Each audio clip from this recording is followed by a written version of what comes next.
What's going on, guys? Nick Foy here with another YouTube tutorial video for you guys related to blogging. So today we're going to be talking about the 10 mistakes that bloggers tend to make when starting a new website. A little bit about myself. I am the founder of AskNickFoy.com, which is just my marketing website where I share all the same tips that I'm doing on my YouTube channel. So social media growth, traffic growth, e-commerce, how to get more customers, how to start a blog.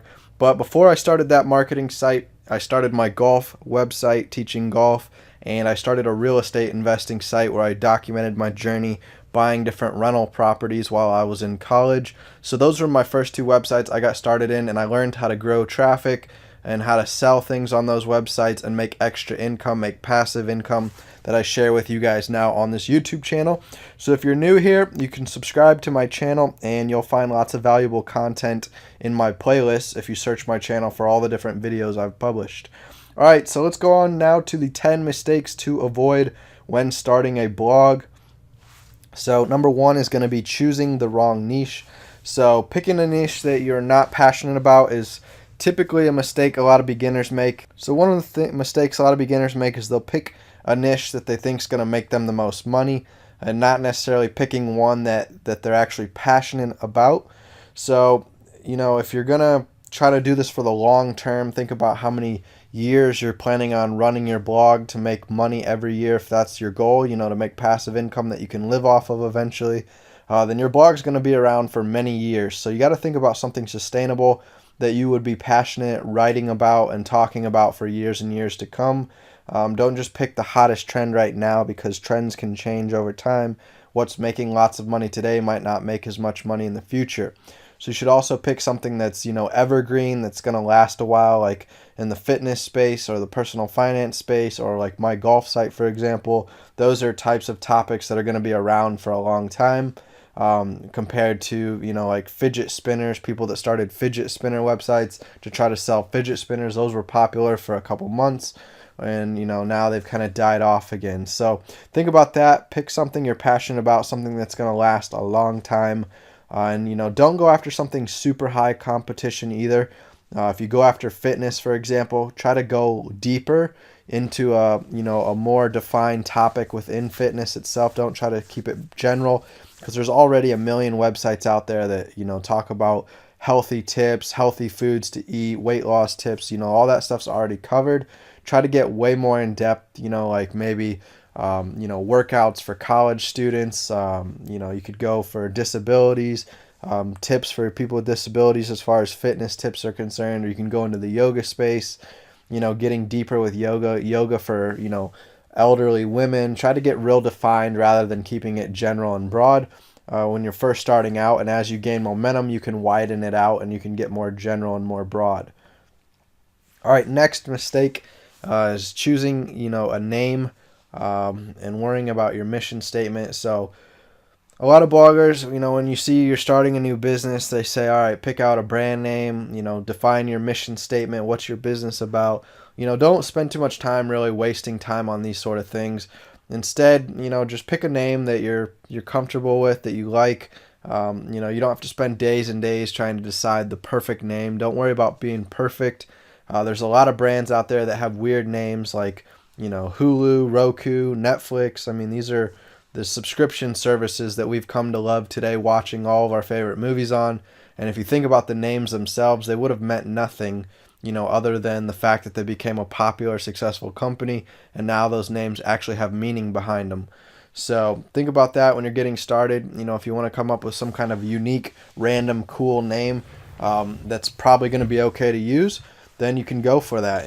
Down the road, as you build your brand out, it's the power behind the brand that's going to make that name cool and make it popular. So think about that when you're picking your names. You also want to pick a name, pretty quickly. Like I said, you don't want to spend a week trying to brainstorm name ideas. Instead, you want to go ahead and just get started, and you can always make changes later as you go. All right, the next mistake, starting your website or blog on a free platform. So number one, it's just going to look unprofessional having a weird free domain name. So a lot of these free platforms, you're just an extension of their domain name. So for example, I sell courses on a website called Teachable. Teachable is a platform that allows course creators to upload their courses, their videos, their PDFs, and then students can sign in and buy the courses. So Teachable is the main domain name. Now I have a platform on Teachable, so my domain is asknickfoy.teachable.com, which, here's a quick plug. You can go check that out if you want to see what courses I'm currently offering related to blogging, traffic growth, Pinterest. But basically that's a subdomain, so it's kind of ugly, asknickfoy.teachable.com. And that's what you're going to find on a lot of these other free platforms. If you get a WordPress site, it would have been, nickfoy.wordpress.com, and that's just an ugly, long, unnecessary domain name. Instead, you should pay for hosting and buy your own, website so that you get control over the domain name. So like today I have my website, asknickfoy.com. It's a nice, clean domain name. Additionally, on a free website platform, again, it's not owned by you. So it's just like social media. Social media accounts are not actually owned by you. They're owned by the company that runs that social media, like Facebook, Twitter, Instagram. So Vine is a good example. Vine, all the people that used to be popular and successful on Vine, they got shut down when Vine closed down. So on some of these free platforms that you're starting your blog or your website, imagine if they go out of business someday and you could lose your entire website and all of your business you've spent years trying to build. Again, it's a waste of time. This comes down to a lot of these free platforms try to upsell you anyways. You start off, on this free platform, you find out it's got a lack of features, it's real limited. They're just going to end up upselling you all this paid stuff anyways, saying, here, you can unlock this if you buy this. So eventually you're going to get fed up and you're going to want to switch over to a paid hosting plan later where you can have your own website hosted on your own separate server and platform and not using these free services. So it's going to be a pain in the butt later when you have to switch everything over. You got to download all your files, back everything up, try to transfer it all so you don't lose everything. It's better just to, start on a paid platform first. So in that regards, when you choose your platform you want to start on, your hosting company, one mistake is choosing a bad hosting company. So there's some hosting companies out there that stand well above the others, and I would say those are like SiteGround, Bluehost. You've probably heard of HostGator as well. These are different hosting companies that they're fast. They have little downtime, so they're pretty reliable as far as your website always being up and not having to worry about your website going down and having to call support all the time and get your website back up and live. So these ones, they're fast, little downtime, and they're super inexpensive. You can start on their starter plans for as low as $2.95 a month, depending on the special they're running. Sometimes it's usually $4.95 or $3.95 a month. So you're going to be paying anywhere from $3 to $5 a month for hosting for their starter plan. And then once it expires, after your initial plan comes up for renewal, usually the rates do go up. So you're kind of getting in at a discount your first couple of years when you choose your hosting plan.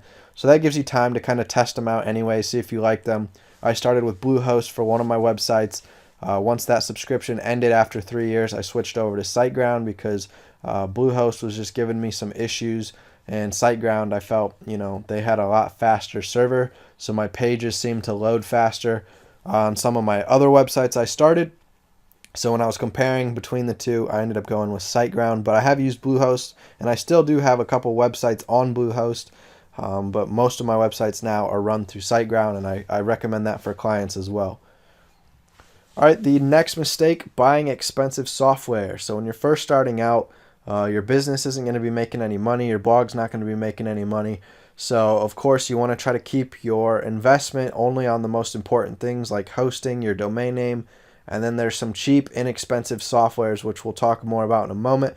But a lot of beginners, they might get sold into buying these expensive softwares. So for example, in the email marketing space, if you're trying to set up an email system to collect email subscribers off your website and then send them automated emails or newsletters, there's a lot of email services out there that can run, $100, $200 a month, and you don't necessarily need these when you're first starting out. There are cheap free solutions like MailChimp or MailerLite. These are two different email softwares that you can get started for free, and they're free up until your first 500 or 1,000 email subscribers. Only once your list grows beyond those amounts, then you start paying a monthly fee. And I think like MailerLite, for example, after you cross 1,000 subscribers, you start paying $10 a month.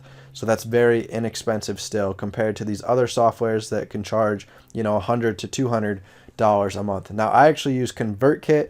They have a beginner plan where you just start out paying $29 a month from your first 0 to 1,000 subscribers. So there is no free plan. That's why I'd recommend, if you're worried about a budget, starting with like a MailerLite or a MailChimp. But ConvertKit, they had a lot more advanced features I didn't get access to on these other platforms. So for me, it was worth paying the $29 a month. And I was able to grow my website pretty quickly, get a lot of traffic to it, and I was able to grow my email list pretty quickly. So I crossed over that 1,000 mark pretty fast anyway. So if I would have been on a free platform, I would have had to start paying, for that other service anyways pretty quick. Now for checkout systems, if you're planning on selling things on your website, we've got, WooCommerce. That's a free checkout software you can use. It adds a shopping cart. It's got the checkout page. It generates those pages for you when you install the WooCommerce plugin, like to a WordPress website. So you won't need to go spend a bunch of money on some kind of, e-commerce platform like ClickFunnels. Even though a lot of people are going to hype up ClickFunnels and talk about how much they love ClickFunnels, I think ClickFunnels has its place and time down the road as you start scaling your business and you need to set up sales funnels and sales pages. But initially, you can get started with just your basic website, building your own sales pages on your own website domain, and then you can let people check out with a free software like WooCommerce.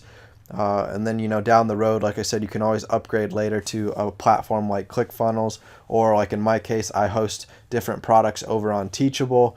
And I pay, a monthly fee to, run those products on that platform. All right, let's move on to the next tip. So WordPress, we've kind of mentioned it. A lot of beginners get started with websites on other platforms and not on WordPress, and that could be a mistake. I personally would recommend WordPress for your website. It's used by millions and millions of websites out there. It's super beginner friendly. You don't have to know any coding or anything. You just literally log into your WordPress site, and it's got a dashboard where you can start clicking on different things like adding a page or adding a blog post or adding images. So it's got little kind of pages you can go in and out of to create things. You don't actually have to type any code in or, code your own web pages. It does it all for you. So it's kind of a beginner friendly kind of drag and drop software that lets you build out pages, without needing coding. Another reason why WordPress is great, there's tons of tutorials on YouTube. So any question you ever have about WordPress, you can find tutorials on YouTube regarding your problem and find solutions.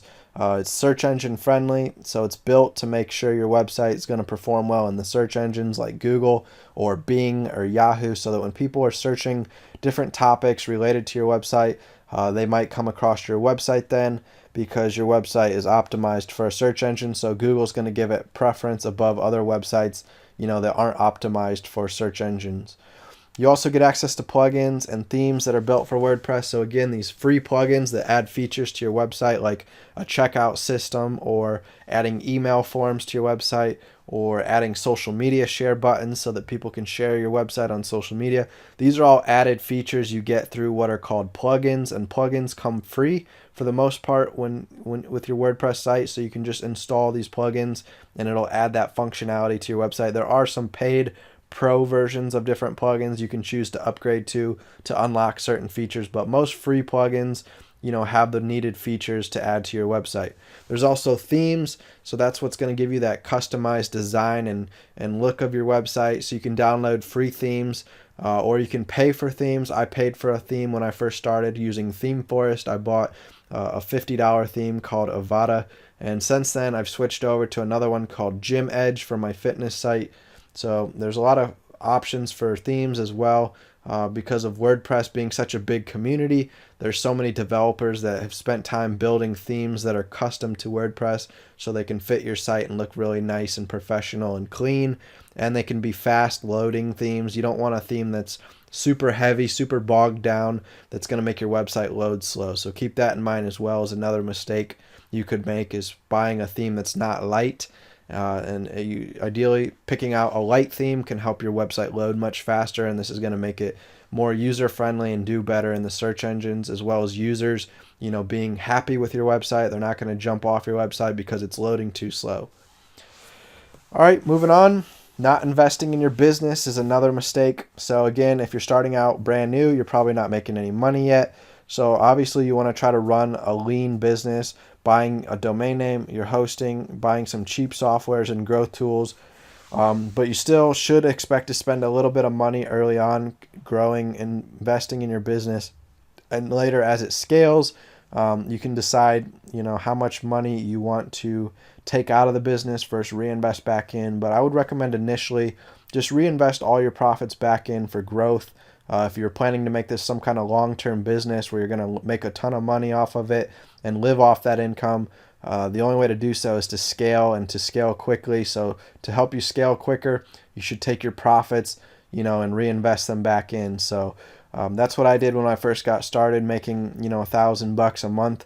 I had all my softwares I was paying for, my email software, my hosting plan, my domain name, and then whatever I had left after that, I, spent money pretty much either buying courses to teach me things so that I could learn and grow and speed up my knowledge of how to build my business. So I, invested some money into courses that other website owners were selling because they were, where I wanted to be. They were making 6-7 figures a year. So not only was I investing in my business that way by investing in myself and my knowledge, but I also did spend some money on Facebook ads, Instagram ads. So I tried some paid advertising to get traffic to my website until I ended up finding free platforms like Pinterest. And once my Google traffic started coming in, my website started ranking in Google, then I was able to scale back on spending on Facebook ads. But you really don't need to spend on Facebook ads if you start out working hard on writing quality content, putting it out there in Pinterest. You can get a lot of free traffic right away from Pinterest.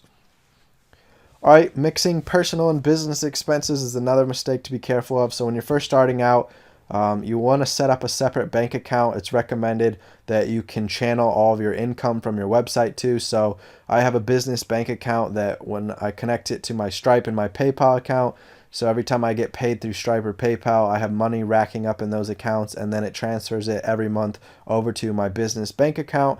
And then I can draw from that bank account for my expenses.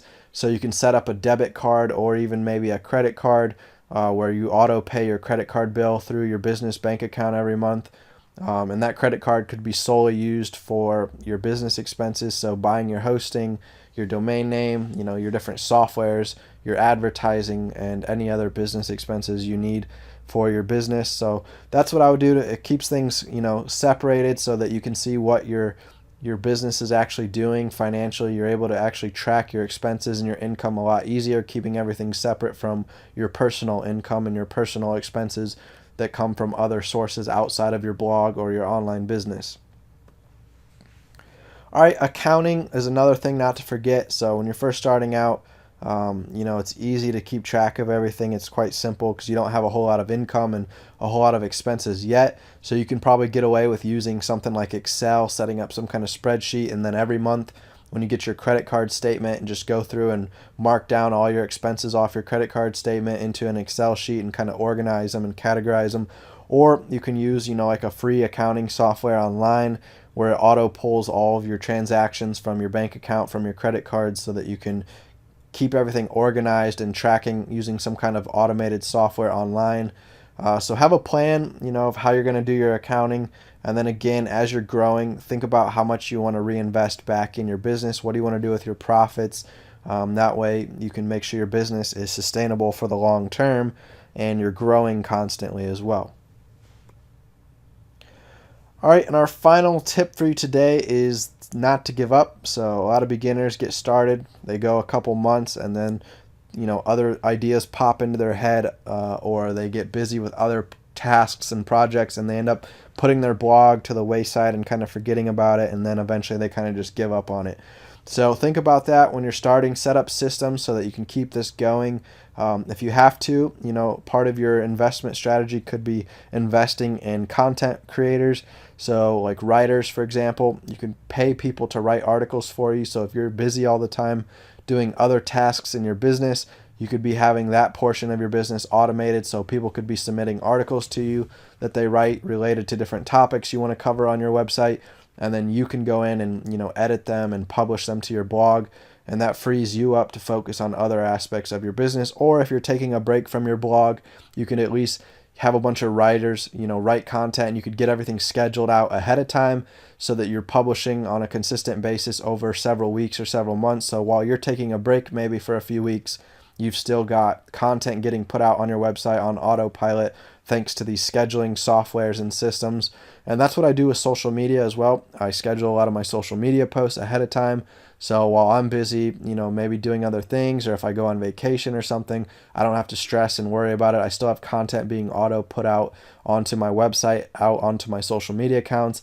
I've got Tailwind, which is my Pinterest scheduling tool. So I've got pins constantly being published out onto Pinterest, and that's sending me that automated traffic that comes in on a consistent basis every month from Pinterest, as well as the Google traffic I am now getting from putting out so much blog content, and it started ranking in Google.